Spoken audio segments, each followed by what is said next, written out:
আসসালামু আলাইকুম। প্রথম আলো এবং ডেইলি স্টার এই বাংলাদেশে আমরা আমরা জাস্ট ইউনিভার্সিটি পাশ করতে করতে 2000 সালের জাস্ট আগে আগে প্রথম আলো মার্কেটে আসলো। এবং প্রথম আলো আসার পরে আমাদের জেনারেশনে যেটা হয়েছে, বিশেষ করে এরশাদ বিরোধী আন্দোলন, সেই এরশাদ বিরোধী আন্দোলনের মধ্যে দিয়ে আমাদের জেনারেশনটা মতিউর রহমানের প্রতি ভিন্ন রকম একটা শ্রদ্ধা তৈরি। কারণ মতিউর রহমান ভোরের কাগজ দিয়ে একটা বিপ্লব করেছিলেন। সেই ভোরের কাগজ নতুন গ্রহণযোগ্যতা তৈরি হয়েছিল, নতুন রকম একটা বাংলাদেশে পত্রিকার বিপ্লব তৈরি হয়েছিল ভোরের কাগজের মাধ্যমে। তারপর ভোরের কাগজ থেকে তিনি যখন ভেঙে প্রথম আলো করলেন এবং প্রথম আলোর প্রগতিশীলতা, স্বাধীনতার যুদ্ধের পক্ষে অবস্থান, সত্যের পক্ষে অবস্থান এবং স্পষ্টবাদিতা, উগ্রবাদিতার বিপক্ষে অবস্থান, এগুলো আমাদের জেনারেশনকে টেনেছিল। এটা যে তার পুঁজি ছিল এটা বুঝতে আমাদের অনেকদিন সময় লেগেছে।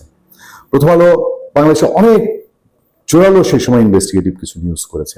সেই ইনভেস্টিগেটিভ নিউজে সে বিএনপির মসনদ নড়িয়ে দিয়েছে, সে আওয়ামী লীগের মসনদ নড়িয়ে দিয়েছে এবং সমান চোখে দেখেছে দুই দলকে, অপশাসনকেও যেভাবে দেখেছে, তারপর সুশাসনকেও সেভাবে দেখেছে। এগুলোতে আমরা খুব আকৃষ্ট হয়েছিলাম। প্রথম আলো ছাড়া সকালবেলায় ঘুম থেকে উঠে প্রথম আলো পত্রিকাটা হাতে না পেলে দিন শুরু হতো না। কাপ চা আর প্রথম আলো, এই দুটোই ছিল আমাদের জীবনের ধাপ, আমরা সেভাবে দেখে এসেছি। কিন্তু আস্তে আস্তে আস্তে আস্তে কোথায় যেন প্রথম আলো ডেইলি স্টারের সেসব এক্সক্লুসিভ সাংঘাতিক রকম অনুসন্ধানী রিপোর্টগুলো হারিয়ে গেল। সেসব অনুসন্ধান, বোম ফাটানো, সরকার টনক নড়িয়ে দেওয়া, অস্থির করে দেওয়া, সেসব রিপোর্টও নেই। এবং আস্তে আস্তে দেখতে পেলাম যে প্রথম আলো ডেইলি স্টার তারা বিভিন্ন পকেটে ঢুকে গেল এবং তারা নানান রকম উদ্দেশ্য নিয়ে শোনা যায় এবং আমরা দেখতে পাই যে তারা নানান রকম মেকানিজম করে, অনেক খবর কিল করে, অনেক খবরকে মিস লিড করে।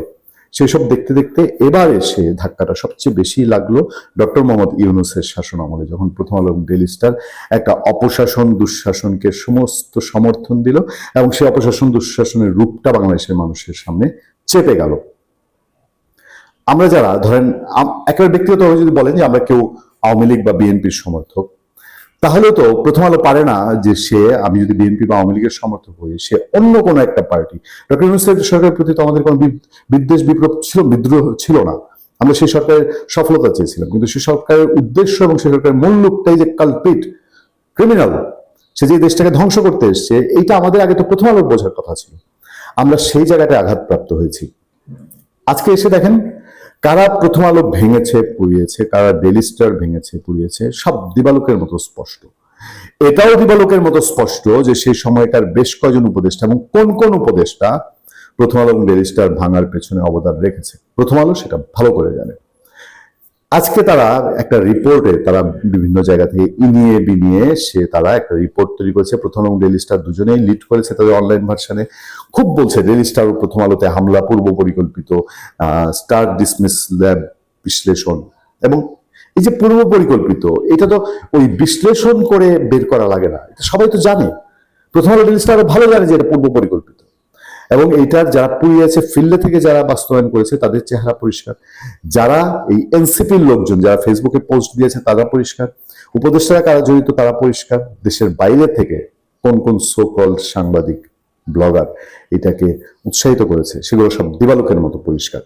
কিন্তু প্রথম আলোর ডেইলি স্টার আজকে পর্যন্ত কি স্পেসিফিক কারণ নাম ধরে কোনো মামলা করেছে? আজকে পর্যন্ত কি সে সাবেক সরকারের ব্যর্থতার উপরে কোনো মামলা করেছে? সাবেক সরকারের উপরে কোনো মামলা করেছে? সাবেক সরকারের সেই উপদেষ্টাদের উপরে কোনো মামলা করেছে? করেনি। বরঞ্চ সে এখন বুক ফাটিয়ে বলছে যে দ্য ডেইলি স্টার ও ডিসমিস ল্যাব 3064টি ফেসবুক পোস্ট বিশ্লেষণ করে দেখেছে গত ডিসেম্বর দুই গণমাধ্যম প্রতিষ্ঠানের উপর হামলা মোটেই আকস্মিক ছিল না। প্রথম আলো ও ডেইলি স্টারের এ কেমন রহস্যময় আচরণ কি আসছিল, পরিবেশ তৈরি হচ্ছিল। এটি কেবল ঢাকায় দুটি সংবাদপত্র, দুটি সাংস্কৃতিক প্রতিষ্ঠানের উপর হামলার গল্প নয়, ঘটনা প্রবাহের এটি আগেই অনুমেয় ছিল এবং ভার্চুয়ালি উস্কানি বাস্তবে সহিংসতায় রূপ নেয় এর সুযোগ করে দিয়েছিল পর্যবেক্ষণ ব্যবস্থা, ক্ষতিকর কন্টেন্ট নিয়ন্ত্রণ ও সহিংসতা প্রতিরোধে সময় মতো ব্যবস্থা না নেয়া। দর্শক, প্রথম আলো কি ওই সরকারের সময়ে সে আগে জানতো না, আগে টের পায়নি তার উপর এগুলো হবে? এই যে ডিসমিস ল্যাব বিশ্লেষণ করে বের হয়েছে, তার চোখে পড়েনি? তার তো যথেষ্ট শক্তিশালী অনলাইন টিম আছে। সে কি গত সরকারের সময়ে একটা জিডি করেছিল যে সে হুমকির মুখে আছে? কেন সে জিডি করেনি?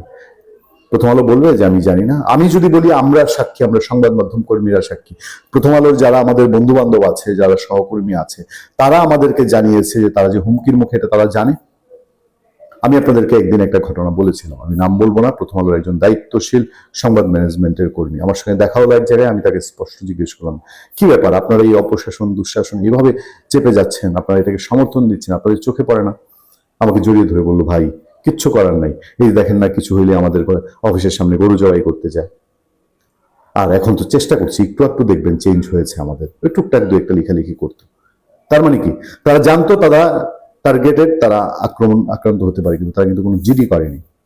আজকে যদি এই প্রশ্ন ওঠে যে প্রথম আলোর ভেতরেও কেউ কি এই ঘটনাগুলোর সঙ্গে জড়িত, এবং যে কারণে তারা সবকিছু জেনে এখনো এখনো অপরাধীদের বিরুদ্ধে আইনি কোনো প্রতিকার চাচ্ছে না। ভালো থাকবেন, সুস্থ থাকবেন। আপনার সাথে আমি আতিক রহমান, পূর্ণিয়া।